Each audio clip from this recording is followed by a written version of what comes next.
Parfait. Alors, écoutez, on va attaquer dans le vif du sujet directement en évoquant ce Grand Prix de Hongrie qui était, bon, ben, alors, on n'aura pas besoin de refaire l'histoire, il était complètement dingue ce Grand Prix. On va avoir beaucoup de choses à dire durant une petite demi-heure à peu près avant d'attaquer le deuxième morceau de ce live. Alors, déjà, dans ce Grand Prix de Hongrie, il y a un exploit qui a été noté, on va commencer par là, c'est la double arrivée de points dans les points de Williams avec Nicolas Latifi, donc grâce au déclassement de Vettel qui était deuxième, septième place pour Latifi, huitième Russell, les premiers points de Williams depuis fort longtemps, depuis 2019, figurez-vous. Alors selon vous, messieurs, est-ce que cette double arrivée dans les points, ça augure du mieux pour Williams pour la suite de la saison, ou est-ce que il faudra recompter sur des événements de course pour que ça se reproduise? Bon, je vais commencer. Ouais, du coup, non, c'est pas mal. C'est vrai que ils ont Vas-y, pu vas-y. ramener surtout beaucoup de points d'un coup. Ils n'ont pas ramené qu'un seul point ou 2 points. Ils ont ramené 10 points d'un seul coup. Après, alors c'est vrai, certes, qu'il y a eu beaucoup de circonstances avec beaucoup d'abandon dans le premier virage et avec la pénalité de Vettel. Ils ont eu aussi beaucoup de chance d'avoir un stand à la fin de la pit lane, donc personne n'a pu leur passer devant. On va dire, au redémarrage. Donc du coup, Latifi a pu ressortir P3 déjà quand même. Et du coup, non, je pense que c'est quand même de bonne augure pour eux parce que du coup, ils vont se dire, bah, sur chaque course, il y a moyen de gratter un point ou deux par-ci par-là avec des circonstances. Et du coup, ils vont peut-être se concentrer un peu plus sur les résultats et peut-être convertir les Q3 de Russell s'ils nous en ont fait d'autres. Voilà, Nico et Romain de votre côté.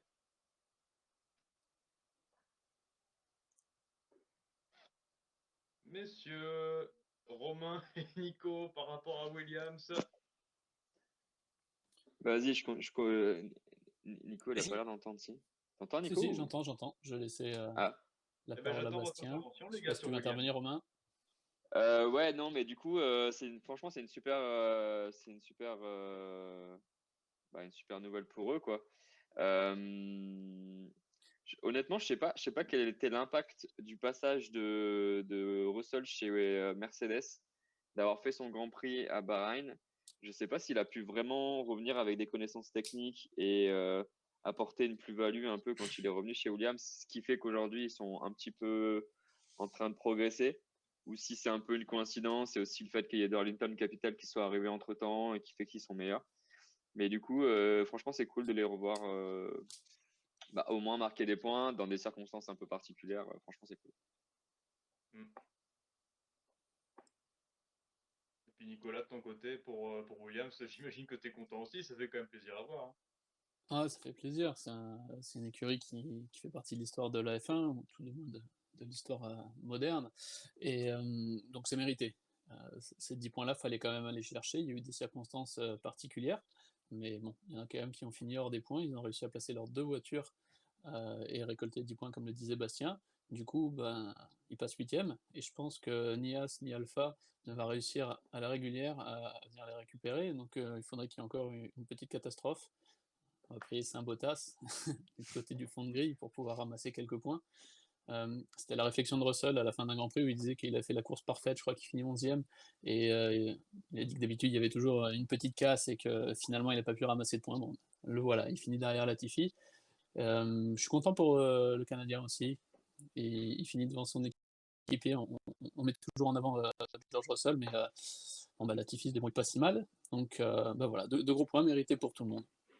Ouais, c'est Absolument. clair. Puis c'est à rappeler d'ailleurs que la dernière double arrivée dans le top 10 pour Williams, ça date du Grand Prix d'Italie 2018 avec Lance Stroll et Sergei Sirotkin qui avait fait 8 et 10, si je ne me trompe pas, ou 9 et 10. 2018, ah, je pensais que c'était plus vieux que ça quand même. Ouais, c'est vrai, hein. Non, non, non, 2018, ouais, les deux Williams sont arrivés dans les Ça points comme marchait ça. bien à Monza aussi, les Williams. Eh ben Ah écoute, ouais, c'était la stat qui me manquait et que je voulais absolument avoir, donc merci. eh ben, eh ben voilà, Quasiment aussi avec longtemps plaisir. que la dernière victoire de Kimi. Oh! Bah, ça pique ça quand même, hein. Alors avant Salut les gars d'évoquer qui nous rejoignaient, je vois qu'il y a Quentin, Ismema, salut Ismema, Formule 9.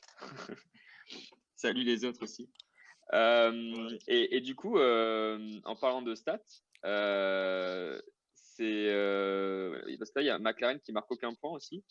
Ça fait un petit moment que c'était pas arrivé aussi. Ouais, j'ai C'est pas, la j'ai pas les première stats, de mais la saison, ouais. c'est depuis longtemps. En C'est tout la cas, première de la saison? Lando Norris, il met fin à une série de 15 arrivées dans les points tout de même hein, pour lui.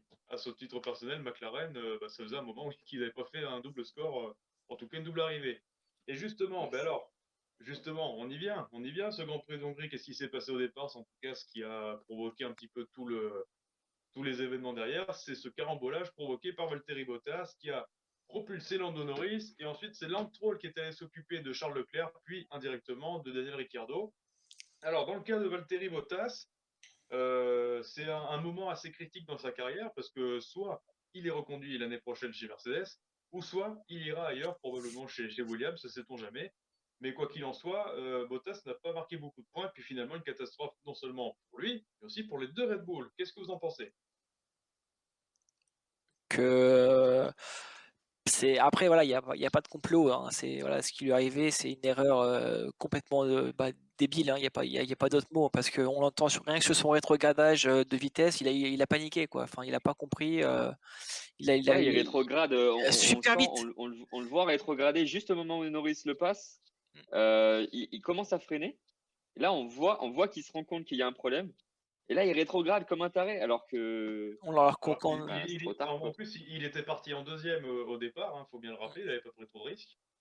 Je pense qu'il devait avoir une mission de bloquer Verstappen pendant une bonne partie de la course et laisser Hamilton s'échapper. Et du coup, dès qu'il a vu que Verstappen était passé, oh là là, je vais me faire gronder par Toto, donc faut que je fasse quelque chose. Je vais freiner au dernier moment et ça a pas payé malheureusement quoi. On voit l'image des crashs là au premier tour, pour ceux qui nous suivent. Du coup, ouais, c'est impressionnant hein, de voir franchement toutes ces voitures qui sont sur le côté de la piste. Et franchement, moi, ce qui m'étonne à chaque fois, c'est que ces rétroviseurs, ils permettent pas du tout de voir, de Ouais, voir arriver ce genre de choses, quoi. Ils ont un angle mort qui est monstrueux. Et franchement, autant Verstappen que Perez, ils auraient. rien pu Je pense faire. que quand on les voit bloquer les roues, que ce soit Norris ou que ce soit Bottas, il se passe une seconde, clairement une seconde avant qu'il y ait des dégâts, quoi. Du coup, ils auraient eu le temps de se décaler, mais en fait, ils ne les voient pas arriver. Ce qui est drôle, c'est que Gasly, il a fait exactement la même erreur que Bottas. Et en fait, sauf que Gasly était à l'extérieur de la piste et a pu sortir large et avoir eu beaucoup de chance aussi d'avoir évité les Red Bull. Mhm. Mais cette erreur, on peut se permettre de la faire à l'extérieur, mais pas à l'intérieur d'un virage en épingle. Voilà, toi Nico, de ton côté, tu as un regard particulier sur ce qui s'est passé au départ avec Bottas et les Red Bull? Non, c'est vrai que c'est, comme je l'écrivais sur le top flop, c'est le strike parfait. Il pouvait pas rêver mieux si jamais il avait voulu être mauvais joueur. Euh, bon, c'est une succession de mauvais événements. C'est vrai qu'il est sous pression. Ça fait depuis quelques années. Au début, on espérait qu'il puisse jouer un petit peu comme Rosberg et aller titiller Hamilton. Et finalement, son rôle, il ne voulait pas forcément l'admettre de deuxième pilote. Et je pense qu'au fur et à mesure des années, ça le pèse un peu. Il ne doit plus trop savoir où il est. Effectivement, comme le disait Romain, il a dû être un petit peu embrouillé là. Norris qui arrive bien vite, j'ai pas réussi à, à gérer Verstappen, qu'est-ce qui va se passer? Puis finalement, gros carambolage. Bon, ça fait aussi partie de la F1, ça fait longtemps qu'on n'avait pas vu de gros accidents. Je crois que c'est toi, Bastien, qui disait que ça rappelait pas. Ça rappelle aussi un petit peu toutes ces sorties qu'on avait eues au Nürburgring à un moment. Bon, voilà, un petit coup de pluie et tout est relancé. Ouais, exactement. Alors après, il y a eu deux carambolages en un parce qu'il y a Bottas qui se charge. Alors franchement, enfin, j'en reviens à cette idée de complot. Mais imaginez si jamais c'était vraiment prémédité, mais ça serait extraordinairement bien joué quand même, parce qu'il y avait une chance sur 1000 pour que les deux Red Bull soient au tapis quand même. Ouais, Non, c'est mais c'est impossible de impossible. préméditer ce genre de choses. Et Et C'est puis, puis, impossible, impossible. il a peur quand même. Il faut avoir du courage quand même pour oser aller taper des voitures, même si c'est qu'à 130, il faut avoir du courage quand même. Ouais, ouais, ouais, faut les avoir bien Il accrochés y en a surtout. qui ont essayé. N'est-ce pas, Oui, Schumacher? on voit les dégâts sur la Red Bull là où, bon, ça c'était sur son tour de rentrée au stand, où on voit que le fond plat, là, je sais pas si vous voyez comme il Il faut y a une là. photo de haut de face qui était vachement Là, on voit que le fond plat, il touche carrément le sol, quoi. On voit qu'il est cassé, qu'il touche le sol. et, et surtout, il a eu beaucoup de chance hein, parce que sur l'onboard, on le voit quand il tape, il se fait taper par la droite. C'est un choc vraiment impressionnant. Et quand on voit la fragilité des Formule 1, et ben, il a eu beaucoup de Très chance quand violent. même de pouvoir ouais, la repartir, quoi. suspension a tenu. La suspension a tenu, c'est impressionnant. Ouais. Ah, c'est pas le cas Alors, de celle de Stroll, hein. Stroll, il ah avait non, cassé sa suspension, à peine il avait touché Leclerc, quoi. voilà, belle transition, Romain. Du coup, on en vient à Avec ce plaisir. deuxième accrochage. Alors, Lance Stroll, c'était encore plus n'importe quoi parce qu'il vient de nulle part. Ouais. Enfin, non, mais vraiment, il vient véritablement de nulle part pour aller tamponner Charles Leclerc qui n'avait rien demandé, qui aurait pu sortir deuxième, lui, par contre, hein. Lui, il s'était le mieux placé d'entre tous. Et Charles Leclerc lui-même qui envoie Ricciardo dehors. Alors là, Lance Stroll, la manœuvre de Lance Stroll, tout ça, quel est votre avis? Il a eu peur, je pense qu'il a paniqué en fait, dû voir que ça freinait pas, et du coup il a eu le réflexe qu'on a nous en voiture, c'est appuyer très fort sur le frein en fait. Et je pense qu'il a pris peur, et puis il a dit oh bah de l'herbe, bah oui de l'herbe plus de l'eau plus en pente. Non, mais en vrai, c'est Ouais, les circonstances qui fait qu'il bloque et puis il veut pas rentrer directement dans le premier qui est devant. Du coup, bah, il continue à droite sur l'herbe, quoi. Mais je pense, enfin, il pensait pas, ouais, je pense qu'il pensait pas freiner aussi longtemps, quoi. toi, Nico, Ouais, il a surtout bon, freiné peut-être, très très très très tard et on ne pouvait plus rien faire. Donc effectivement, il a été encore Ouais. plus optimiste que Bottas et au final, heureusement que Bottas en avait Il y a dégagé quand même des quelques-uns, sinon je pense considérations que c'est lui qui aurait fait un gros de gros crash. freinage au niveau de l'aspiration qui est derrière, derrière un pilote. Du coup, je pense qu'ils peuvent bloquer les roues vachement plus facilement que s'ils Bah, avaient de ça, l'air c'est ce frais, qu'a quoi. subi Bottas, ouais, tout à fait. et c'est ce qui était arrivé d'ailleurs à Sébastien Vettel à Silverstone en 2019, d'ailleurs, quand il était rentré dans l'arrière de Verstappen, juste avant la dernière chicane, avant la ligne d'arrivée. Ouais, Ça lui puis était pareil, arrivé Ricardo Verstappen, c'est pareil, quand ils ont à Bakou il y a à 3 saisons, Bakou. c'était pareil, quoi. C'était surpris par le manque d'adhérence dès que t'es derrière une voiture, quoi. Et ça, c'est des choses qu'on risque peut-être de moins voir l'année prochaine avec enfin, avec les évolutions du règlement. Je sais pas si ça va vraiment avoir un impact aussi considérable quand il va pleuvoir comme ça, mais ça peut peut-être jouer, quoi. Bah, ça, en tout cas, on verra bien. Et bah, alors, cette pluie, justement, là, quand on parle de la pluie, elle n'était pas forcément attendue. Alors, en ayant regardé la météo un petit peu en avance, je l'avais eu prévu pour samedi, et finalement, la voilà pour dimanche. C'est ce qui propulse des événements de course incroyables, et notamment un auquel on pense, et qui nous a tous scotché quand même, c'est de voir que tout le monde part en intermédiaire pour le deuxième départ, après le drapeau rouge, au moment du quatrième tour, si je me trompe pas, c'est ça, C'est quatrième ça. tour. Voilà, quatrième tour, relance de course, tout le monde part en intermédiaire, et puis finalement, ah ben, tout le monde rentre au stand, sauf Hamilton, qui devient le premier pilote à prendre un départ sur une grille de départ tout seul. Ça, c'était quand même rocambolesque. Alors, Ouais, c'est génial. on en parlait en back, on en parlait en back-off d'ailleurs avec Bastien. Est-ce que selon vous, c'était une bonne pioche pour Hamilton de ne pas être rentré, ou est-ce qu'il aurait fallu qu'il rentre pour aller chercher la victoire? Alors déjà, moi je pense que c'est un complot pour qu'on ne voit que lui à l'image. Voilà, c'est dit. Non, en fait, moi, comme j'ai Bien dit, dit. j'ai évoqué ma théorie. En fait, il a joué enfin, avec du recul, il a joué la sécurité en fait. C'est comme quand il prend une pénalité, il part descendre en général. Et du coup, en fait, il s'est dit, bah, comme il était le premier des garages, il allait forcément être bloqué par tous ceux qui arrivaient. Et du coup, il aurait pu faire une SF release ou se faire percuter par quelqu'un vu le brouhaha que c'était dans les stands. Donc du coup, on va dire qu'avec du recul, bah, je pense qu'il a bien fait de partir tout seul, malgré que bah, il s'est fait rattraper au bout de 5 virages et qu'au moment d'arriver au stand, il avait Russell, enfin Ocon, c'est à ce moment-là, qui a commencé à arriver derrière lui. Donc Ouais, par contre, Russell, il a fait, là, je suis désolé, il a fait vraiment, il a foutu le bordel, quoi. À quel moment, juste déontologiquement parlant, à quel moment tu sors 4 voitures derrière les autres parce que ton stand, il est quand même à 15 mètres de la ligne du feu, blanche du stop, du feu rouge. À quel Euh, moment tu vas doubler les 4 pilotes, quoi? eh ben, Ça Romain, se ça fait pas. justement, réfléchit pas. le problème, c'est il aurait dû attendre que tout le monde passe. C'est bien ça le souci. Donc, perdu pour Il l'a perdu. bien fait. Et- Il l'a bien fait. Ouais, mais tu laisses au moins passer dans ce cas, ok, mais tu t'engages parce qu'en fait, le feu vert est passé pile quand il est arrivé. Donc du coup, ce qu'il fait, c'est qu'il s'est dit, bah vas-y, tant qu'à faire, je grille Ocon. Mais dans ce cas, mais tu je pense laisses pas. au minimum passer Ocon et puis les 2 voitures qui sont devant, quoi, qui attendent. Et Oui, il tu fallait au moins t'insères et laisser puis possible de voilà, quoi. penser. Mais là, il passe premier, le mec, abusé, quoi. Et du coup, franchement, je pense que ça a joué aussi parce que du coup, il a ralenti Ocon sur, bah, bien que, ok, on peut dire que c'était le tour de sortie, etc. Mais je pense qu'il a quand même ralenti Ocon sur le tour de sortie. Et peut-être qu'il aurait été plus proche d'Hamilton à l'arrivée et il aurait peut-être pu gratter encore 1 ou 2 secondes, quoi.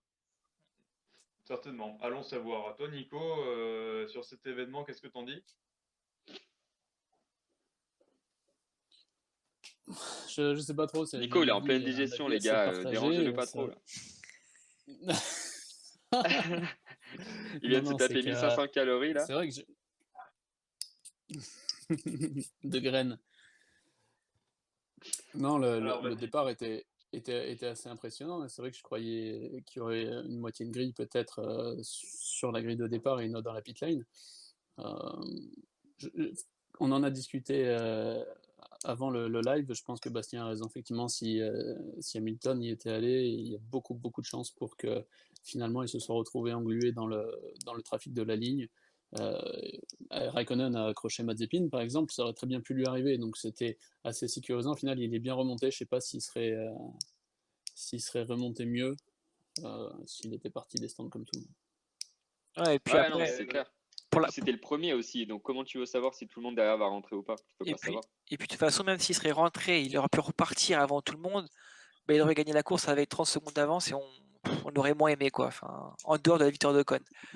Mais en Alors, fait, moi, il y a un truc que je réfléchissais depuis tout à l'heure, en fait, c'est qu'en fait, il était seul sur la grille. Les pilotes des stands, ils peuvent partir au feu vert, mais le feu vert s'allume que quand la dernière voiture passe. Si Hamilton avait calé sur la grille, qu'est-ce qui se serait passé? Bah, personne serait sorti. Ouais, voilà. C'est ça qui est marrant. Ouais, Enfin mais voilà. bon, Ils il auraient allumé cale. le feu vert. un point Non, mais ils intéressant. auraient enlevé la voiture et du coup, après, il n'y avait plus de voiture, il y a plus de voiture sur la piste et puis ils allument le feu vert, quoi. Ouais, Mais voilà. Michael Masi comptait le faire, hein, de toute façon. Même s'il n'y avait pas eu de voiture, il aurait lancé une procédure de feu de toute manière. Mm. Et ouais. Il Donc aurait voilà. lancé quoi, tu dis? Procédure Il de aurait quoi? lancé... Ah, mais il aurait lancé une procédure de feu quand même, hein. Ouais, safety car et tout le monde sur la grille peut-être. Enfin après bon, voilà. C'est avec des si, hein, mais. D'ailleurs, parmi les autres acteurs de ce Grand Prix, il y en a un qui s'est fait remarquer, c'est Mick Schumacher, figurez-vous, qui Attends, attend. juste, tant qu'on finit Oui, ce chapitre-là, oui. moi, ce qui m'a surpris quand j'étais dans ce moment-là, c'était la medical car. Parce que du coup, la medical car, elle est au milieu de la piste et elle attend que toutes les voitures sortent des stands. Et ça, c'était aussi magique parce qu'en fait, normalement, le but de la Ah, medical c'est la car, c'est photo qu'elle là. fasse un tour de circuit. Parce que du coup, elle a quand même le temps de faire le tour du circuit, de rentrer dans les stands avant que les autres lui prennent un tour. Mm. Et là, du coup, elle n'a pas le temps, quoi. Bah Ah si, non, Du coup, mais elle s'arrête. elle a pas fait le tour, la medical car? Ah Si, bah non, si, là, si, je si, pense elle est sortie. Bah non, parce que du coup, si, parce que savait que Hamilton avait déjà 30 secondes d'avance le temps que le dernier sorte des stands. Donc il fallait qu'elle rentre la medical car. À mon avis, elle est ah, rentrée peut-être. direct dans le pit à la sortie là. Elle n'a ouais, pas après. attendu de faire le tour. D'accord, ok. C'est vrai que j'avais pas fait attention à ce point-là, mais c'est vrai que la Medical Car a dû freiner un petit peu. Enfin bon, quoi qu'il en soit, la relance s'est bien passée. Et je voulais évoquer justement avec vous le cas Mick Schumacher, parce que tu as abordé Mazepin avec Raikkonen et Nicolas, et Schumacher, lui, s'est illustré de par des manœuvres qui nous rappellent un petit peu le passé, mine de rien, qui nous rappellent un petit peu son papa, et notamment avec Verstappen à la sortie du numéro 2. Schumacher, finalement, en fait, on tapait pas mal sur Mazepin. Est-ce que finalement, c'est pas Schumacher qui serait un petit peu le fougueux parce que mine de rien, Mazepin, il fait son apprentissage tranquillement et depuis le début de la saison, c'est lui qui commet moins d'erreurs, hein. Quand même, hein. Si, si, ça fait longtemps qu'on n'a pas vu Mazepin dans un mur quand même, hein. Hmm. Ouais, c'est vrai, c'est Bah, vrai. c'est ce que je Ça fait disais longtemps qu'on n'a dans pas le vu flop, Mazepin hein. tout court aussi, quoi. Aussi. Oui, C'est c'est un peut-être gros pas une flop mauvaise nouvelle. ce Grand Prix pour Schumacher. Et en fait, j'ai remarqué ça depuis le Grand Prix de Monaco, où Steiner avait bien prévenu ses deux pilotes coéquipiers, de faire attention, de ramener les voitures sans dommage. Et Schumacher se crache en essai, ne peut pas participer au qualif, ça rappelle du coup étrangement la Hongrie. Et puis en plus, là, du coup, d'avoir loupé cette partie d'essai en course, les défenses étaient vraiment très, très, très agressives. Alors, outre rappeler le papa, je me demande si effectivement l'héritage du nom Schumacher n'est pas un peu trop dur à porter et qui se met un petit peu beaucoup de pression. Il a une voiture de fond de grille, on ne le voit pas forcément tout le temps. On parlait beaucoup de Mazepin justement à cause de ses prouesses et de ses fameuses sorties de piste qui étaient sans conséquence, amusantes. Bon, voilà, on parlait quand même des As, on parlait plus de Schumacher. Et ça a dû un petit peu lui jouer des tours. Est-ce que la pause lui sera favorable? On va voir. Mais bon, je pense qu'il faut qu'il se reprenne un petit peu. Ouais, Eh bien, écoutez, Ouais, vas-y, Bastien. Non, je dis, termine ce chapitre. surtout, en fait, c'est à double tranchant. En fait, c'est qu'il y a des fortes chances qu'il reste chez As l'an prochain. Alors après, c'est que des premières rumeurs et quand même dites par Canal+. Mais qu'est-ce que ça va lui apporter? Est-ce que justement ça va l'énerver ou au contraire ça va le libérer en fait? Donc ça à voir. Je sais pas, j'arrive pas trop à cerner le personnage et pilote. Allons savoir, peut-être que, en tout cas, peut-être un rôle chez Alfa Romeo, on ne sait pas. Je me permets d'avancer parce que mine de rien, Oui, Lando, oui. on en a beaucoup de choses à dire. Évidemment, en tout premier lieu, enfin en tout premier lieu, pas tout premier, mais en tout cas, ce qui nous a ravis et qui nous a fait stresser aussi, la victoire d'Esteban Ocon et puis même un succès global pour Alpine. Ocon qui gagne la première victoire de sa carrière, Alpine également qui prend bien l'héritage de Renault, mine de rien, qui était revenu en 2016 comme constructeur, et Alonso, quatrième suite au déclassement de Vettel. Franchement, la prestation d'Alpine, la prestation générale, Alonso qui couvre sur Lewis Hamilton, qui revenait comme une fusée, et Ocon qui fait pas une erreur du Grand Prix. Franchement, les gars, exceptionnel Alpine. Ouais, Ouais, c'est vrai. Vas-y Romain. Non, c'est vrai, franchement, c'est un peu des coïncidences, c'est un peu pour une fois, tu vois, ils ont eu de la chance et contrairement justement à Red Bull qui se fait striker dès le premier tour, bah en fait les Alpines elles passent entre les mailles des strikes et bon après Vettel, je pense que c'est pas le pilote qui te met le plus de pression en ce moment. Esteban, disons que Esteban avec Vettel, c'est pas comme si c'était Esteban avec Charles Leclerc derrière quoi. Il a eu aussi la chance de se retrouver avec Vettel derrière lui. Et Latifi. Et Surtout la, Latifi. Et Latifi. Ouais, mais après justement, comme il était loin, ils étaient que deux en tête pendant la moitié du Grand Latifi, Prix. il a fait le trou. Ouais, il y a eu combien? Il y a eu C'est ça. Ouais, un 15 peu 20 plus. secondes, non, à un moment? Ouais. Latifi a grandement aidé. J'ai l'impression que pendant toute cette partie où Latifi faisait le tampon, ils économisaient. Ils voulaient voir ce qu'il allait donner, attendre l'arrêt au centre. D'ailleurs, quand Ils attendaient la Vettel pluie aussi. a tenté peut-être la pluie, effectivement, mais il a essayé de tenter l'undercut et c'était chaud. Vraiment très très chaud quand Ocon est sorti. Il fallait pas qu'il rentre un tour après. On a eu du spectacle, mais c'est vrai qu'il a réussi à résister. Mais j'ai trouvé la Aston Martin un ton en dessous. Alors il y a peut-être des problèmes de consommation, hein, parce qu'on voit qu'il restait plus forcément assez d'essence à la fin, d'où la fameuse disqualification.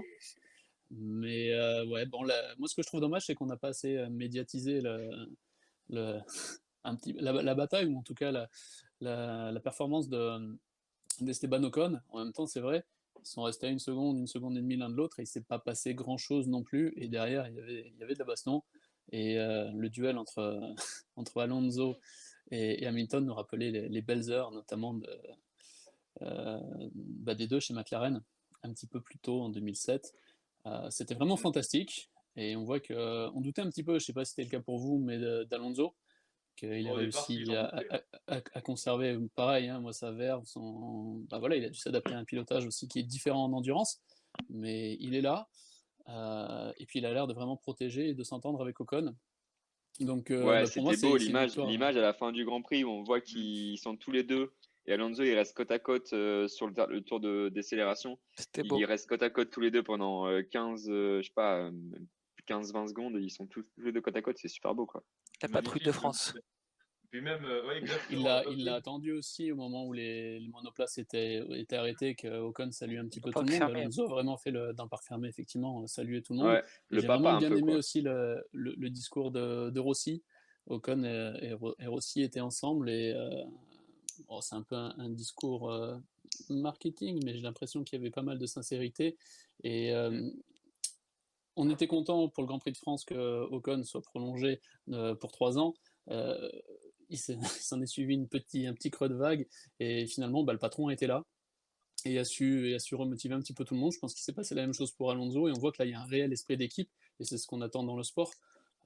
Donc à mon avis, Alpine a l'air d'être une grosse équipe, et il faudra compter sur eux, j'espère, l'an prochain. Ils le méritent. C'est ça. Ne les emballent pas les gars, hein. Ils ont Ouais. juste bénéficié de circonstances de là Je à se parle, dire Ouais, pour je parle pas l'instant ils forcément de sont la quand même victoire, mais très loin. Hein. d'être attention, devant, Romain. l'esprit d'équipe joue énormément, et de ce qu'on voit là, je pense Ouais. qu'il mériterait de faire quelque chose de bien. Ouais, C'est Mais ce que je voulais là où dire. je suis d'accord, c'est que je pense que l'ambiance a l'air différente de quand il y avait Habit Bull.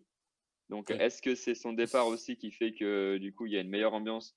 Et typiquement, Alonso à Bull, je suis pas sûr qu'il y aurait eu une aussi bonne entente que là, c'est le cas avec Rossi qui a l'air d'être Ouvert. step out. Ouais. Bah, qui laisse du temps en tout cas ces pilotes, hein. Mais Alonso, c'est vrai on le considérait comme un destructeur d'équipier, alors ce qui a été vrai, hein, Ouais, mais quand c'est il Franck avait. Montagny qui arrête pas de dire ça aussi en permanence. Villeneuve aussi, parce qu'il a subi les.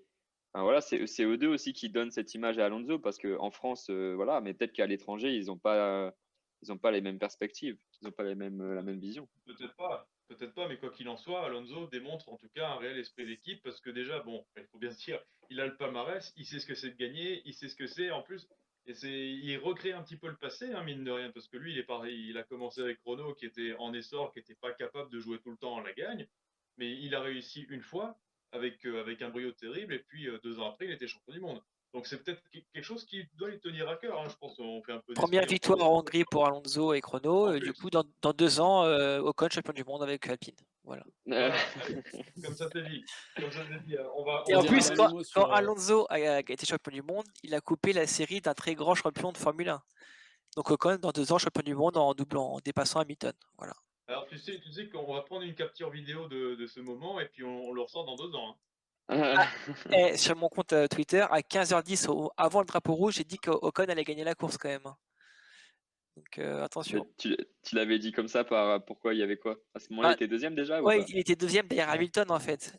Et j'ai dit, Ok. Alonso, Ocon va gagner la course, quoi. Voilà. Parce que tu Non, mais savais qu'il tu allait dis arriver souvent tout des seul. bêtises aussi, hein. Non, non, non, non, non. Un petit peu beaucoup même. juste un Voilà, dernier bon, point allez, sur Alonso. ouais. Je pense que son passage en endurance l'a changé un petit peu et c'est là qu'il a gagné en esprit d'équipe. Il faudra voir si ça va être sur la durée, mais voilà, partager le volant sur un relais de 24 heures avec 2 autres équipiers, je pense que mentalement, ça lui a forgé d'autres choses. Une bonne Et expérience pour lui, puis, je pense.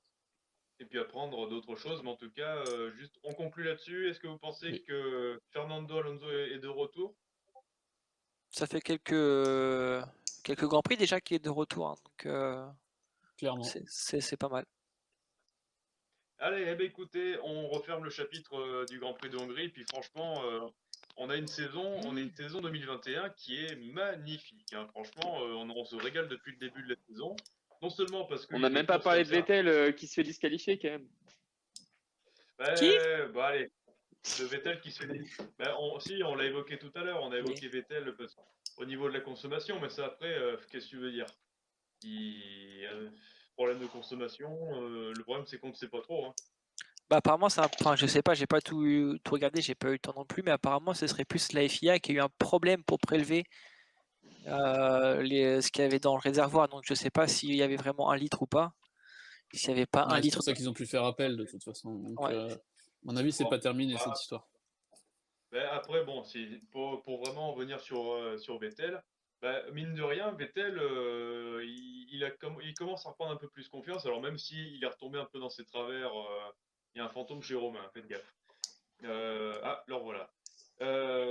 Vettel, alors je pense qu'il reprend confiance chez Aston Martin, même s'il a fait sa boulette à Silverstone.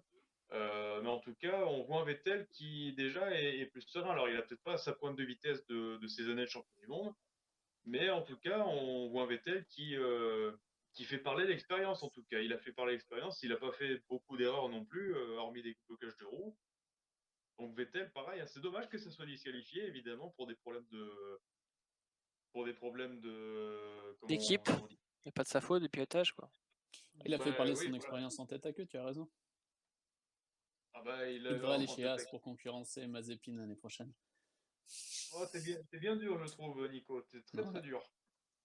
oui. T'es très, très dur. Moi, j'ai toujours trouvé que c'était un pilote un petit peu surcoté, mais c'est vrai qu'il apporte beaucoup à Aston Martin, hein. Quand on voit ce que fait Stroll, c'est sûr. C'est- Bah, Stroll aurait pu faire un très très beau Grand Prix en Azerbaïdjan aussi, hein, faut pas l'oublier, hein. Faut pas oublier que, enfin voilà, Stroll, je pense que je le blâme de moins en moins parce que surtout depuis qu'il a fait sa pole l'an dernier en Turquie. Surtout. Il a énormément progressé, et effectivement, Mm. il mérite qu'il soit bien considéré. Je suis d'accord avec toi.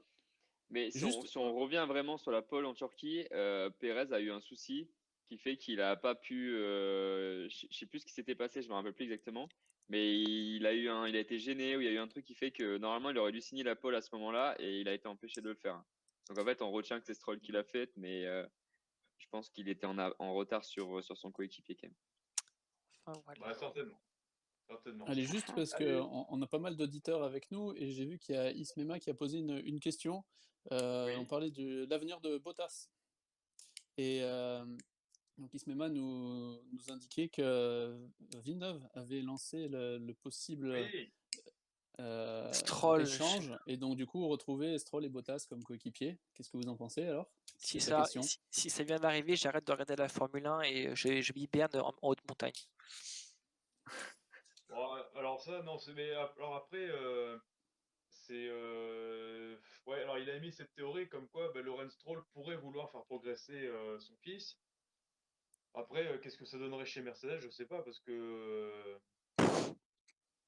c'est vrai que c'est difficile de se l'imaginer, mais quand on voit que George Russell est en train de pousser comme un dingo pour briller et puis pour montrer qu'il mérite sa place dans notre top team, je suis d'accord avec Bastien, ce serait quand même une sacrée hérésie de ne pas signer ce Russell plutôt que Stroll.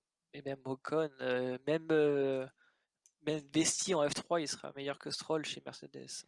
Ouais, mais dans l'absolu, regarde, Ocon, il a un contrat avec Toto Wolff. Il aura le double Gasly, financièrement. il est super performant. Russell, il fait un peu des bêtises parfois, mais il n'y a pas de raison qu'il puisse pas y aller non plus. À part faire de l'ombre à Hamilton, finalement, il y a quand même pas mal de possibilités pour Mercedes. Pourquoi, du coup, pourquoi aller prendre Stroll alors que l'écurie de son père, Clairement, c'est c'est Bottas. Aston? C'est vrai qu'il est même pas, en plus, ce Stroll n'est même pas dévolé à Aston Martin. On va conclure là-dessus parce que mine de rien, leur tourne et puis il faudra aborder la saison 2021 dans son ensemble. Qu'est-ce qu'on peut dire pour conclure sur ce Grand Prix de Hongrie? Carte blanche sur la Hongrie, messieurs? Lewis Hamilton est un pilote extraordinaire. Ouais, c'est vrai. Voilà. Bon, bah ça. Il l'a montré Euh, à 2 reprises, hein, Grande-Bretagne et Hongrie, c'est clair que c'était magnifique. Absolument. C'est Moi, je dirais tour de que qualité. j'ai noté que depuis le Grand Prix de France, bon, on a vu un petit peu aussi avec Monaco, il y a eu une domination Red Bull. Ils se sont joués notamment des Mercedes au Grand Prix de France, c'était fabuleux. Et puis depuis le Grande-Bretagne, j'ai l'impression que Mercedes a trouvé quelque chose. Alors c'était un petit peu de l'intox à la Hamilton. J'ai plus de pneus, puis au final il claque le meilleur temps. Là, Toto Wolff annonce que la voiture va plus être développée, qu'il se concentre sur 2022 et paf, il claque une monoplace qui arrive à reprendre des points à, à Red Bull très facilement. Je pense même qu'ils sont repassés un petit peu devant. Et puis avec les 2 crashs successifs, je pense que Verstappen a pris un coup au moral. Donc Spa, ça va être compliqué. Il ne faut pas qu'ils se Ouais, loupent les Red Bull, sinon on risquerait d'avoir une fin de saison malheureusement un petit peu comme les années précédentes. ce qui serait dommage. Mais en tout cas, jusque-là, tu l'évoques très bien, ça fait une bonne transition. On bascule du Grand Prix d'Hongrie pour évoquer un petit peu alors les 3 Grands Prix que l'on n'a pas partagé avec vous sur Motors Inside. On le rattrape maintenant. Alors, honnêtement, oui, il y a eu des périodes de domination. Alors, autant Verstappen avait atomisé le chrono à Bahreïn. On se disait, non, bah, c'est bon, lui, il va survoler le championnat. Hamilton, quand même, c'est pas n'importe qui. Il y a eu une lutte, et puis finalement, il y a eu des phases où Red Bull semblait avoir un peu le dessus, puis Mercedes, puis un nouveau Red Bull, et puis maintenant Mercedes. Donc, effectivement, avec les accidents qui ont eu lieu successivement en Grande-Bretagne, hein, ça par contre, c'était l'image forte et ça pourrait même être le tournant de la saison, hein. Ça, il faudra bien s'en rappeler. Et surtout, le crash au départ qui est encore moins de son, enfin, qui n'est pas du tout de son dû. Est-ce que vous pensez que, comme Nicolas, ça va être le coup de massue pour Verstappen ou est-ce que on va continuer à avoir des phases de domination pour l'un et pour l'autre jusqu'au dernier sprint? Déjà, avec le retour de la trêve, on va partir sur 2 circuits rapides. En général, là, pour le coup, ça devrait profiter à Red Bull. Donc, puis c'est là qu'on va voir que cette Mercedes qui aura le meilleur moteur devant, sachant que aussi Red Bull, ils vont sûrement, enfin Verstappen du moins va prendre sûrement des pénalités pour changement de moteur parce qu'ils vont entamer son 3e unité. Je crois qu'il a entamé déjà ce week-end déjà, donc ça va être compliqué. Ouais, enfin, faut voir, sachant qu'il y a encore quand même Zandvoort qui est prévu au championnat pour l'instant. Il y a le Mexique qui est prévu donc pour l'instant encore et qui est favorable, largement favorable au Red Bull. Donc il y a quand même des opportunités à saisir pour eux, quoi. Ouais, c'est clair. Moi, je pense pas qu'à ce stade, on puisse vraiment dire quoi que ce soit. En fait, c'est trop serré. Et puis, en fait, l'aléatoire fait que la malchance actuelle de Red Bull devrait se compenser à un moment ou à un autre. Et Mm. soit par des crashs côté Mercedes, soit pour autre chose, pour X, Y raison. Mais du coup, là, c'est un peu trop en défaveur de Red Bull pour vraiment dire que c'est trop, quoi. Je sais pas. Pour toi, Nico? Faudrait espérer que tu aies raison parce que ça apporterait. Enfin, voilà, on aurait eu un avant-goût de très belle saison, puis au final, on l'a vu, hein, c'était. Enfin, quelques fois, notamment quand Vettel gagne, je crois que c'est son dernier championnat, il enchaîne toutes les victoires juste après la pause estivale. Le championnat 9, Bah, oui, 9 victoires d'affilée, là. 9 victoires était d'affilée. complètement différent. Donc, moi, non, je sais clairement pas me positionner. Je sais juste que du coup, avec ces pénalités et ces moteurs consommés, ça va être encore plus compliqué pour Red Bull. Et Mercedes, même s'ils n'ont pas la performance ou l'ultra-domination d'avant, ils ont quand même encore un véhicule très fiable. Après, comme je l'ai dit, par exemple, il y a le Mexique qui arrive, pardon. Et si du coup Mhm. Red Bull se permet de prendre 25 places de pénalité, s'ils partent dernier, c'est sûr qu'ils font P3 minimum en fait, hein. Donc c'est un avantage pour eux qui doit être réfléchi. Ou peut-être même au Japon avec Honda, on ne sait jamais, mais je pense qu'il n'y aura pas de Grand Prix au Japon. Mais surtout, ce qui est intéressant pour la deuxième partie de saison, c'est que sur la bonne partie de la première partie, on avait 4 pilotes qui se battaient pour le championnat avec Pérez et Bottas. Et du coup, aujourd'hui, on n'a plus que 2 pilotes. Et du coup, l'un va être le soldat de l'autre. Et ils vont pas hésiter à se servir de Pérez et de Bottas pour faire gagner leur coéquipier. Du coup, c'est ça qui va être intéressant de voir qui va aider l'autre le plus. Exactement, ouais, d'autant plus que là, il faut achever la génération des Formule 1 2017 avant d'entamer la nouvelle génération de voitures 2022. Alors finalement, ça pourrait être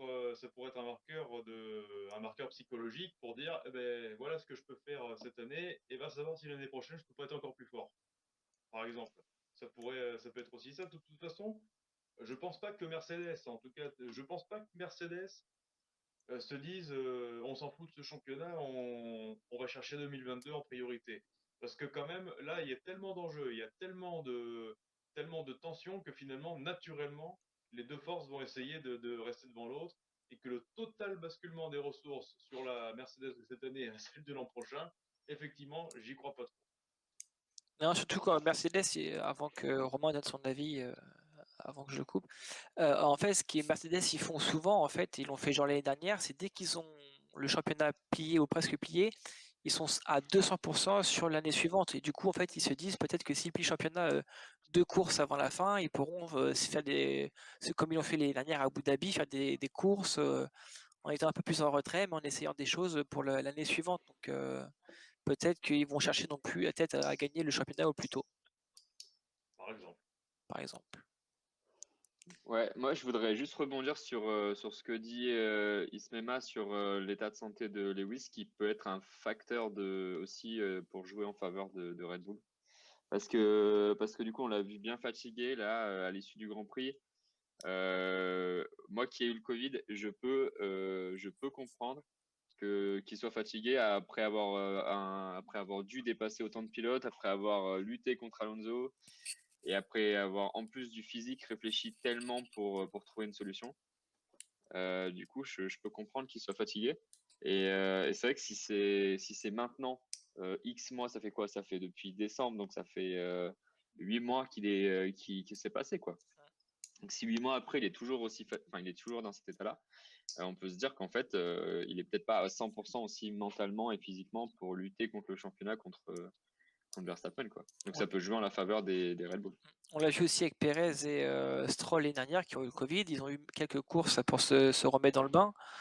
Et aussi, c'est pas pour la défense d'Hamilton, mais c'est quand même l'une des premières fois qu'il a vraiment piloté à 200% pendant 98% de la course. En fait, c'est rare qu'il soit à fond sur tout un Grand Prix. Donc, Ouais, il est habitué de partir du fond et puis de revenir, ouais, quand ouais, même. mais pas depuis le Mais là, il premier a tour, dû quoi. lutter quand même contre Alonso, quoi. Ouais, Après, il n'a pas lutté non plus sur tous les dépassements, hein, franchement. il en a chié quand même, hein, et Il est Ah pas, bah, il est carrément, plus bien habitué. sûr. Et là, on le voit, Non, on le mais voit sur la photo, là, on le voit sur le podium, il se tient les deux jambes. Enfin, il Il est est, exténué. ouais, ça se voit qu'il est fatigué. Sur cette photo aussi, on voit qu'il a les yeux qui partent un peu en vrille. Bah, de toute façon, on l'a bien vu. Ocon, il a demandé sur le podium, on voyait qu'il lui a demandé des nouvelles, quoi, parce qu'il avait pas l'air au top, quoi. Donc effectivement, c'est d'ailleurs, un facteur à prendre en compte, quoi. alors je voulais évoquer parce que l'or tourne toujours. Je voulais évoquer cette office de transition Elle va pas justement. s'arrêter, hein. Je te jure, ça tournera encore après. Hein. Mais ils sont embêtants ces Mais intervenants. l'heure tourne toujours et encore. Je te jure que j'allais le faire. On n'est pas dans la merde, ça va continuer de tourner encore et jusqu'en 2022. Eh bien, écoutez, si vous le Ah non, il souhaitez, faudrait que vous cela pouvez continue encore plus loin que 450. 2022. Voilà. Ah, les Aïe, clous. aïe, aïe, mais qu'est-ce qu'on est des pitres alors. Je voulais évoquer justement les courses sprint parce que justement la prochaine elle est prévue pour Monza et que imaginons si Hamilton doit faire encore une fois une course comme ça à fond la caisse le samedi et le dimanche, ça pourrait aussi faire basculer un petit peu le championnat, bon, en exagérant. Mais en tout cas, est-ce que les courses sprint, selon vous, ça peut être un facteur déterminant cette année? Et qu'est-ce que vous en pensez d'ailleurs de ces courses sprint? Deux questions en une. Alors, pour ma part, je suis pas du tout fan. Sur le format qu'il y a eu actuellement à Silverstone, hein, je parle surtout. Après, c'était les pistonnés qui m'ont fait un petit peu changer d'avis sur le fait que Hamilton, par exemple, sur le virage à Copse, il avait pris différemment en course sprint. Il a pu voir que ça se passait à l'extérieur, etc. Et du coup, grâce à la course sprint, il a pris le virage différemment. Donc, est-ce que voilà, ça permet au pilote de prendre certains repères? Donc, c'est peut-être le point positif de ce format. Après, pour ma part, moi, je suis pas très fan de ce format, quoi. Mais bon, on va pas D'accord, rentrer dans les grandes Benjamin. lignes. Moi, j'ai bien aimé le fait qu'il y ait un peu du suspense dès le vendredi, qu'il y ait encore un peu plus de suspense dès le samedi.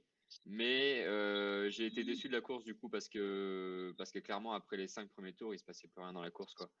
Donc en fait, entre avoir un peu de suspense le samedi et puis un petit peu le dimanche, mais du coup au final, après bon, est-ce que s'il n'y avait pas eu la course sprint, est-ce qu'au finalement il n'y aurait pas eu plus de suspense? Enfin, je pense pas qu'il y ait eu beaucoup plus de suspense sur la course du dimanche non plus. Donc, c'est un peu des coïncidences, je pense. On a pu avoir des pilotes qui étaient à fond pendant tous les tours de la course sprint. Et ça, j'ai bien aimé. Alonso était bien placé pour mettre aussi de l'ambiance dans cette course. Donc ça, c'est peut-être quelque chose qui peut être intéressant. Donc après, à voir si ça fait le même effet à Monza ou pas, quoi. Je pense que c'est un circuit qui est propice, en tout cas, à Monza. Je sais pas ce que vous en pensez, les gars, Nico. À mon avis, Monza, c'est un circuit qui est propice pour mettre de l'ambiance là-dessus, quoi, à être à fond tout le temps.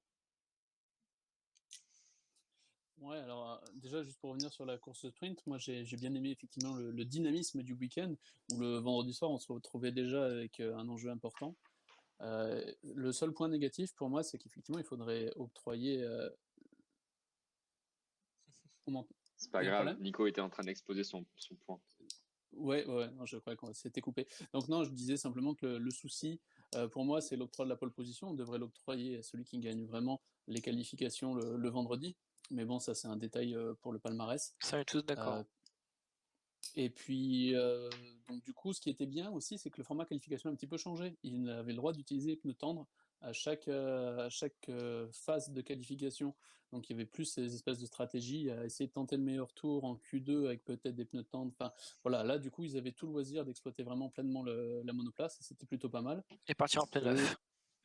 Et partir en pneu neuf, tout à fait. Puisque ça, c'est une règle qui est, je pense, un petit peu absurde. Concernant la course sprint en elle-même, j'ai trouvé qu'il y a eu beaucoup de spectacles. Il y en a qui ont osé des stratégies décalées. Alors peut-être que tout le monde partira sur cette stratégie-là en Italie, surtout que je pense que c'est Vettel à un moment qui avait quasiment pu faire la course avec un seul train de pneus, donc ça ne mange pas trop de gomme.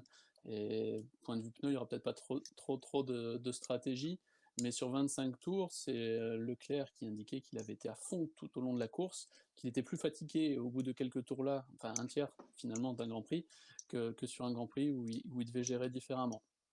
Donc j'ai trouvé ça très très positif. Après effectivement on s'endort encore un petit peu en course. malgré le gros début de course, pardon. Je commence à fatiguer. Mais ça vient des monoplaces, ça vient de l'usure des pneus aussi, donc peut-être que l'an prochain, on aura aussi autre chose à dire sur le format des courses qui est un petit peu plus long. Si les pneus se dégradent un peu moins et on a moins d'effet sur l'aérodynamisme, peut-être que du coup, il y aura aussi plus d'attaques en course. Donc ça sera à voir, je pense que c'est un bon début à continuer. Pour finir, c'est vrai que je discutais avec Franck Montagny au Grand Prix du Castellet, la physionomie de la F1 a complètement changé. Ce sont des pilotes un peu ingénieurs, ils doivent aussi apprendre à gérer un petit peu tout, le moteur, gérer les dépassements, il y a beaucoup de règles. C'est peut-être un petit peu incompréhensible pour le spectateur puisque ça biaise un peu le spectacle, mais eux ils sont quand même à fond derrière, à réfléchir. Bon, faut voir si c'est ça qu'on veut ou non, mais dans tous les cas c'est toujours compliqué pour les pilotes. Après, l'avantage de ces courses sprint, c'est bizarre elles ont défini 3 circuits, genre Silverstone, Monza et au Brésil. C'est bizarre, c'est les 3 qui attirent vraiment du monde dès le vendredi, samedi, dimanche. Et du coup, je pense qu'ils ont un peu pensé au public. Genre, Nico et moi, on était au Castellet, séparément, mais ça s'est fini à 16h presque tous les jours, on s'est un peu fait chier. Ah, Je suis pas d'accord, je suis pas d'accord. Ils ont pas choisi Monza par hasard, hein. C'est Non, pas c'est pas par par rapport au hasard. public. Non, mais Oui, c'est non, mais pas c'est par par rapport rapport au au public, public, c'est au que Monza, circuit, ils sont. Bah, il y a Monza, tout. c'est connu pour le phénomène d'aspiration qui joue un rôle Oui, oui. qui biaise tout le temps le suspense parce qu'en fait, du coup, pour être efficace, il faut partir derrière une voiture rapide et du coup, ils commencent à mettre en place des stratégies. Et puis, il y a eu toujours les problèmes, comme depuis 2 saisons où en fait, En du coup, il y a des Q3, pilotes qui se font avoir sur la Q3, sur le drapeau rouge, enfin sur les feux rouges au moment de passer la ligne de la ligne droite. D'ailleurs, on n'a pas parlé de ça non plus, mais Pérez qui s'est fait avoir par ça c'est nul. Bottas en qualification parce que du coup Bottas était trop lent, Hamilton était trop lent, Verstappen était trop lent et du Ouais. coup Pérez est pas passé. Ça c'est quelque chose qui pour moi aurait dû être sanctionné, hein. Justement, ils Mais parlaient en tout cas après le camouflet qui avait eu lieu, tu l'évoquais à Monza en 2019. ouais, Ils avaient pensé justement à faire une vitesse, à imposer une vitesse minimale sur un Tout à tour fait. un tour de préparation de qualif. C'est ce ouais, qui mais avait là du été coup ils se sont évoqué pour dit vu que les gars à chaque fois ils jouent l'aspiration, et ben en fait on n'en met plus de qualif, on met une course sprint. Et du coup là le phénomène d'aspiration il aura un rôle de course réel quoi comme d'habitude. Mais au moins, ils absolument. seront à fond, ils n'auront pas besoin d'économiser les pneus, pas besoin d'économiser l'essence. Et je pense qu'on va avoir une très belle course sprint à Monza, du coup, grâce à ça. Après, à voir Surtout si Je sais la course normale, elle est bien, quoi. à voir. Tu Pour allais dire, la Nico? course sprint, moi le petit bémol que j'aimais à Monza, c'est que ils ont le DRS et donc à partir du moment où le premier a le DRS, après ils se suivent tous et il n'y a plus forcément de dépassement quoi. Il faudra voir si ça biaise pas un petit peu le truc. Ouais, mais malheureusement, il y a un peu trop d'écart avec les moteurs en fait. Et du coup, je pense que le week-end, il va être biaisé du coup à ce niveau-là. On, on sait qu'il y aura forcément un Red Bull et Mercedes devant, et c'est encore plus sûr. Et on sait que tous les moteurs Ferrari devraient être derrière, et puis avec les Alpines, quoi. Donc si on pourrait peut-être voir un peu Gasly aux avant-postes et peut-être les McLaren se battre pour la 3e place, quoi, constructeur, Par peut-être. exemple, Mais, allons ouais. savoir. Mais ouais, Alors, donc, un du coup, dernier ce que je point. disais, pardon, excuse-moi, en fait, c'est que bah, du coup, oui, pour ceux qui sont sur place, avoir des qualifs dès le vendredi à 18h, bah, c'est vachement intéressant que quand tu es sur place, quoi. Quand nous, on était au Castellet, bah, à 16h, c'est fini, et puis tu rentres chez toi, quoi, ou tu vas au temps camping, et voilà, Ouais, c'est vrai. tu payes ton billet sur 3 ou 4 jours pour ceux qui ont le plus de chance, et du coup, bah, à 16h, c'est fini, et voilà, quoi.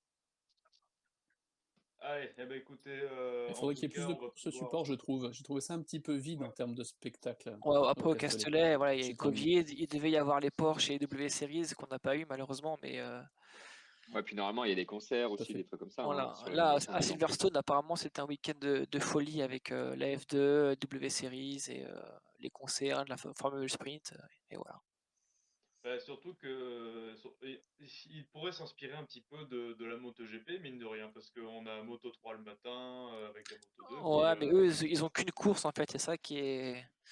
Oui, Voilà. c'est vrai, Après, c'est vrai. ils parlent pour l'instant, bah, moi qui suis la Formule 2, de peut-être changer le format qu'il y a actuellement avec les 3 courses. Donc, en tout cas, il n'est pas arrêté pour 2022. peut-être qu'ils vont Bon, les gars, revenir. c'est possible qu'on fasse un débrief après aussi de la mi-saison Voilà. et puis de 2021. Du coup, je pense qu'on va peut-être pas trop s'étaler non plus sur se Non, non, projeter pour les prochaines courses parce que du coup, on va peut-être le faire plus j'allais tard, juste, quoi. j'allais Ouais, justement, tout à j'allais fait, de justement prendre y le temps. venir. Juste avant, Nico, est-ce que tu pourrais nous faire parvenir le top flop de la rédaction, s'il te plaît? Oui, tu me Ce prends un petit peu au générique. dépourvu. Je Alors, l'ai je vu en pense que le tête premier du top, c'est Esteban Ocon et Alpine et Fernando Alonso. et Effectivement. Fernando Alonso, effectivement. Parce que j'ai vu, Je vous suis avez un- mis un flop et je suis pas trop pour. D'accord. Bah, le Bah, on flop, en c'était discutera. compliqué en vrai, hein. Non, on en Ouais, bah, discutera, mais oui. en tout cas, on Ah, terminera ce live sur d'abord les top flops avec Nico, et puis ensuite ceux qu'on attendra en quelques mots oui, sur la suite de cette saison 2021. On rappelle qu'il reste maintenant 12 courses avant la fin.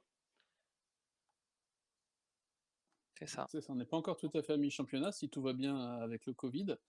Pour Ouais. revenir sur le top flop, du coup, effectivement, vous l'aviez dit, Alpine, Ocon et Alonso. C'est vraiment une victoire d'équipe. J'avais même associé, puisque c'est vrai, hein, tout le reste enfin, les mécanos et de l'équipe au complet, puisque les arrêts au stand ont été limpides, très rapides. C'est ce qui a permis de gagner également.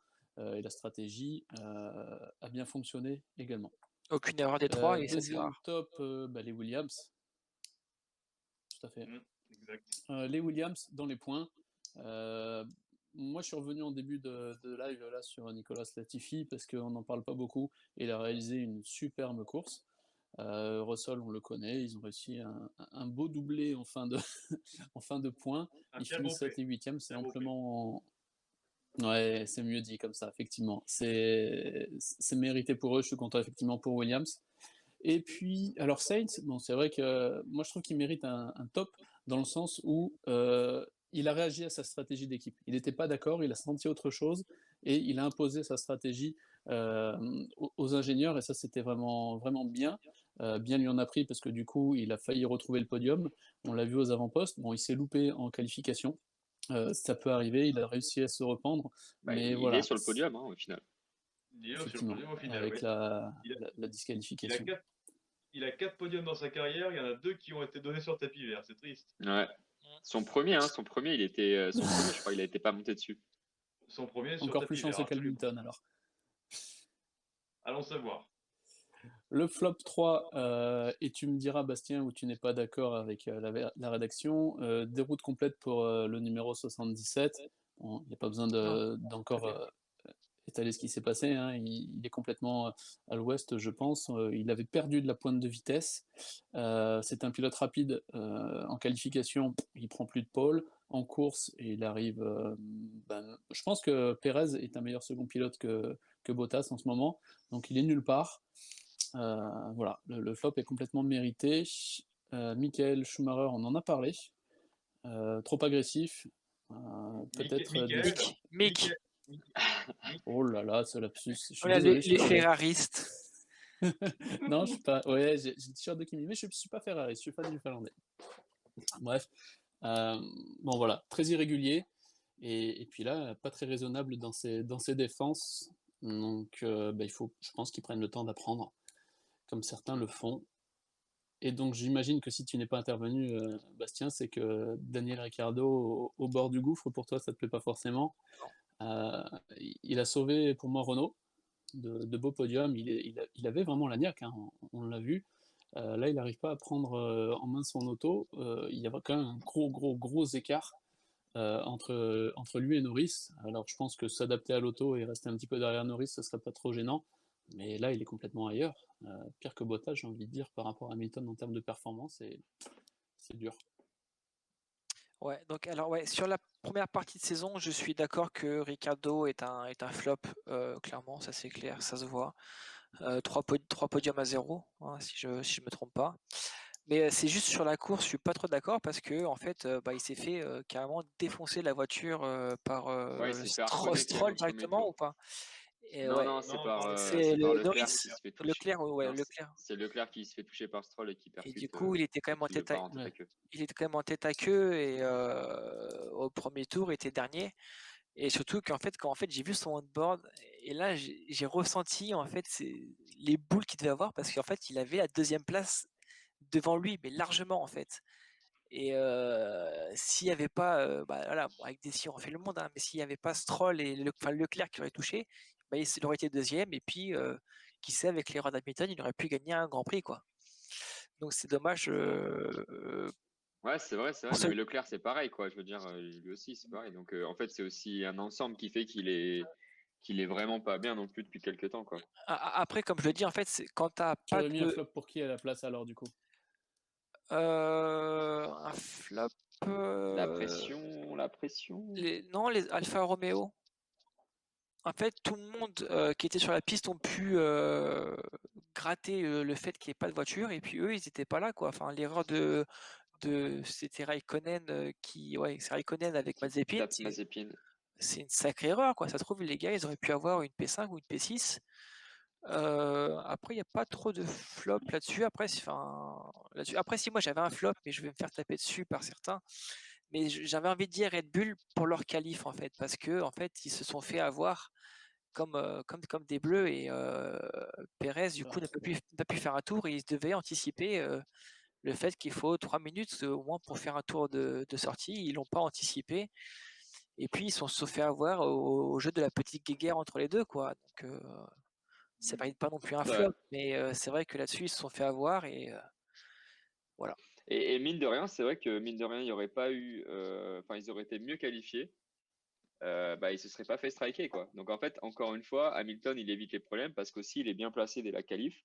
Ce que Red Bull n'a pas su faire en Hongrie. Donc, du coup, c'est aussi ce qui fait qu'ils sont dans le peloton et qu'ils se font taper plus facilement, quoi. Après, c'est vrai que en fait, c'est ce qui est dommage pour ce Grand Prix, c'est quand tu n'as pas de Mercedes et de Red Bull qui sont en tête, ça devrait être au moins les Ferrari ou les McLaren qui devaient gagner. Et puis, malheureusement, ils étaient pas là. Alors pour certaines circonstances, hein, enfin voilà. Mais c'est dommage pour eux, quoi. Bah écoutez, en tout cas, on espère que la trêve va pouvoir apaiser un petit peu les tensions et que tout le monde, les hommes et les machines, reviennent en pleine forme. Écoutez, ma foi, il va être l'heure d'achever ce live. En tout cas, en quelques mots, est-ce que vous sauriez présager de quelque chose pour la suite de la saison, quel que soit le niveau du plateau? Au revoir, Romain. Bonne soirée. Euh, En fait, c'est pas ce que j'aimerais, même si je suis un grand fan d'Hamilton. J'ai pas envie que Mercedes soit rentré dans la tête de Red Bull et que surdomine le reste du championnat, en fait. J'ai bien peur que ce soit un peu le syndrome de Vettel 2019, non 18, pardon, 17, 18, où, voilà, 2017, 2018. où ça y est, en fait, à partir du moment où il y a eu un drame, il prend 0 points et c'est très pour le championnat, ça y est, le championnat a complètement tourné. Donc j'espère que c'est pas ce qui va arriver, et même s'il y a de fortes chances que ça arrive, quoi. Nico? Ouais, moi je dirais que Red Bull a plus le potentiel que Ferrari en 2000, je sais plus si c'était 18 effectivement. Et puis Verstappen enfin voilà, a tout à prouver. Il doit aller chercher son titre. Donc mentalement, je pense qu'il sera là. Il va réussir à se remettre, je pense, avec cette pause. Et donc je pense pas que j'ai un peu peur des pénalités. Et je pense que derrière, Mercedes a beaucoup de ressources. Donc effectivement, j'attends une bataille, peu importe qui va gagner au final, mais il faut qu'on ait du spectacle jusqu'au bout. Ça fait depuis pas mal d'années qu'on attend une saison comme ça. Donc voilà, j'espère que petit à petit, comme Romain le disait, la chance va tourner et que voilà, on arrive au dernier Grand Prix avec quasiment le même nombre de points pour chacun, que ce soit au niveau du championnat constructeur qu'au niveau du championnat pilote, et qu'on ait un Grand Prix explosif pour la finale. Et c'est surtout, il y a 2 points que je voulais dire. C'est que, attends, je voulais dire quoi? Le fait qu'Hamilton soit deuxième, en fait, ça a un impact, parce que s'ils viennent à la fin du championnat être à égalité, c'est les premières victoires qui vont décider, les victoires, pardon. Et du coup, s'ils sont à égalité de victoires, c'est les deuxièmes places qui vont compter. Et du coup, avoir une deuxième place en plus par rapport à Verstappen, ça peut peut-être aider pour le championnat. Donc c'est quand même de bon Ouais, augure. Bon, je vais très loin dans mes pensées, mais voilà. Et ce que je veux dire principalement, c'est que l'accrochage avec Bottas au premier virage, il tombe très très très mal, du coup, parce que 2 semaines après le Silverstone, mais la trêve tombe très bien après ce Grand Prix, quoi. Donc, du coup, ça va faire du bien à Red absolument. Bull, j'espère pour eux, quoi. Absolument. Alors, bah, il va être temps de se séparer, messieurs, dames, évidemment, qui nous regardez. La seule chose qui m'embête, c'est que Romain, Mm. il faudrait Il que revient Romain pas. puisse. Bah, faudrait qu'il revienne quand même, ce serait mieux. Ce serait mieux parce que c'est quand même lui qui est à la régie. Ah, nous avons un Ah ouais, bien. message. Qu'est-ce qui lui Mais il y a arrive? Ismema qui nous a laissé quelques messages quand même. Ouais, ouais, C'est déjà je les ai vus. gentil, de sympa de suivre et de beaucoup discuter avec nous. Et il nous disait que Max était surcoté. Non, je n'aime pas Max Verstappen, enfin, voilà, faut pas trop le dire. Mais non, non, Max Voilà, Verstappen n'est pas surcoté, quoi. voilà, bonne initiative, Bastien. Mais en tout cas, merci de On nous est via avoir suivis Discord à de toute tous. Ouais. façon. Un grand merci à vous. On a tenu une petite heure de live et puis c'était bien sympa, ma foi. On a pu évoquer le plus de choses possible. On attend le message de Romain et puis Bastien bah, ou Nico. Bah, je vous laisse le plaisir de transmettre ce que veut nous dire Romain. Ouais, ouais, non, je sais pas s'il va transmettre. De toute façon, il est dans les commentaires avec le compte Motors Inside, donc bon. Absolument. Bon, en tout cas, bon, on imagine de toute façon que Romain a été Romain ravi vous de ce dit au live. revoir. Voilà.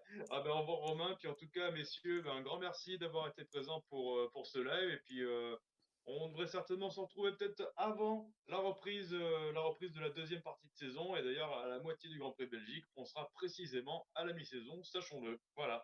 Merci les Merci. gars. Merci beaucoup à vous d'avoir suivi le live sur RTBF. L'ORTF vous remercie de votre fidélité et à très bientôt. Allez, merci à tous. Bonne soirée. Salut tout le Salut. monde. Ciao tout le monde.